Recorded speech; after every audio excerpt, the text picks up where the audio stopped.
برادران بخواهران عزیزی که در صفحات مجازی فعالیت دارن و شب و روز در تیک تاک و فیسبوک و غیر صفحات مجازی مصروف و مشغول هستند.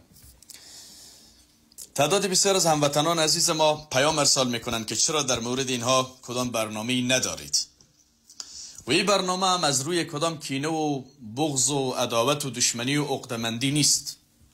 خدا خودش میداند که از خاطر ادای مسئولیت است، چون میدانم بسیار از خواهران و برادران ما به صورت نادانسته با چنین اعمال مصروف و مشغول شدن یا به صورت ناخواسته گرفتار شدن که امروز برایشان به شکل یک اعتیاد تبدیل شده. متاسفانه بشنود برادران و خواهران عزیزی که در صفحات مجازی فعالیت دارین. رسول الله صلی الله علیه و سلم میفرمایند روز قیامت در محضر الله تبارک و تعالی کلتان حاضر میشوید و به این سوال باید پاسخ بدهید. ازتان سوال میکنن که عمرتان جوانیتان در کجا مصرف کردین؟ شماهایی که شب و روز در چتیات و خرافات و لهویات و دو و دشنام و توهین و تحقیر و تمسخر و لعن و نفرین بر یکدیگر و تعصب و نشنالیستی و قومپرستی مشغول هستین، همه شما را به خدا چی جواب دارید در محضر الله تبارک و تعالی؟ اگر از شما پرسان بشه که عمرتان در کجا مصرف کردید چی میگویید در برابر الله سبحانه و تعالی؟ آیا فکر کرده اید روی این قضیه یک مرتبه؟ این یک نکته. دوم، پیامبر صلی الله علیه و سلم میفرمایند روز قیامت از شما سوال میشه که این پول از کجا پیدا کردی؟ یعنی این مال و ثروت از کجا به دست آوردی؟ آیا مالی که از طریق فحاشی و توهین و تحقیر و زشت رفتاری و یعنی هزارها مزخرف دیگر به شبیه قمار، حتی قمار است، نوعی از قمار است، چیزی که امروز در تیک تاک به نام گیم بازی میکنن و ساعتها مصروف و مشغول هستیم، به هزارها فجایع رخ میده، اتفاقات نادرست و ناهنجاری نیست که به اصطلاح اتفاق نیفته. حرفهای زشتی نیست که تکرار نکنین، گپهای زشتی نیست که در اونجا نگوییم به هم دیگرتان. آیا پولی که از همین ترتیب به دست بیاید به نظرتان این پول خوبی است؟ تفاوت این با اون پول سود و رشوت و سرقت و دزدی و اختلاس دیگه چی تفاوتی داره؟ تفاوت این با قمار دیگه چیست؟ در محضر الله سبحانه و تعالی چی جواب دارید از این؟ ما و شما که مسلمانیم الحمدلله. از هر کدامتان اگر پرسان بکنیم میگه بله مسلمان هستم، به خدا اعتقاد دارم، به قیامت باور دارم، به رسول الله ایمان دارم. خب در شأن و در وصف یک مسلمان این گونه رفتار و اعمال نیست عزیزان من.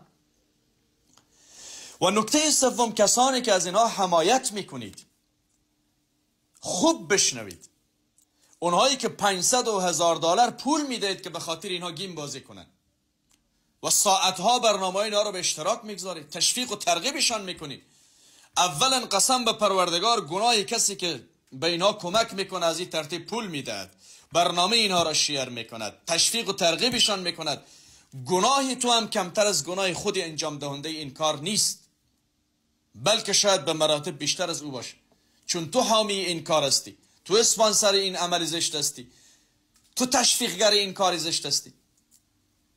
و دومی که خودت تویی که این پول از این ترتیب به دست میاری، تو برادر بخاری که از این ترتیبی پول به دست میاری، فردای قیامت در محضر الله تبارک و تعالی چی جواب میدی وقتی از این پرسان بکنه مرجع درآمدی از کجا بود؟ و تو عزیزی که پولیت به ایران مصرف میکنی، روز قیامت وقت خدا ازت پرسان بکنه که پولیت در کجا مصرف کردی، در حالی که میدانستی که هموطنانتان در وضعیت قرار دارد که نان برای خوردن ندارد، زمستان سرد فرا رسیده، زغالی برای روشن کردن در خانهش ندارد، کمپلی برای گرم کردن زن و فرزندش ندارد و تو حاضر هستی 500 دلار، 1000 دلار، 2000 دلار کم و بیشتر به اصطلاح به قمار میگذاری و از چنین افرادی حمایت میکنی؟ جواب رب العالمین چی میدهید در روز قیامت؟ ما و شما که مسلمانیم، اعتقاد داریم، باور داریم، بخوای یا نخوای به اختیار ما و خودت نیست، فردا مرگ به سراغمان میایه، میمیریم، از این دنیا میرویم. چی جواب داری در پیشگاه خداوند؟ کجا شد او عزت و شهامت و غیرت و مردانگی و غرور و لافی که تا دیروز به نام افغانی میزدیم چی شد؟ به لحاظ خدا کمی رعایت بکنید. چی وضعیت برای انداختین شما؟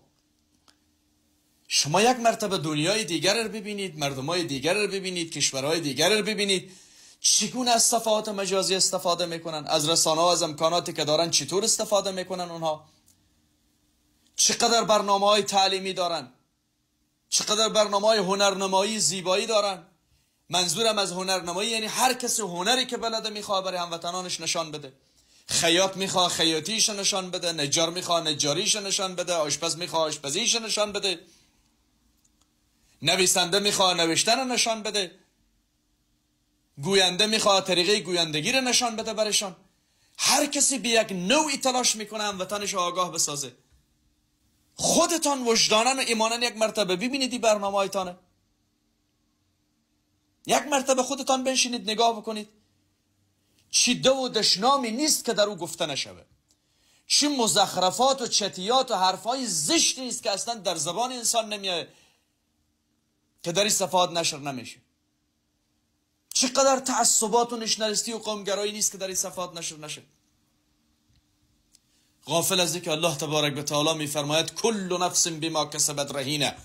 روز قیامت هر نفسی در گروی نمو اعمال و کرداری که انجام داده در گروی نمو محصور میمانه. این خودی هسته که نامی اعمالت سیاه کرده روانستی. او برادر بخواهر عزیزم چرا هوشیار نمیشی؟ به کدام مسیر روانستین؟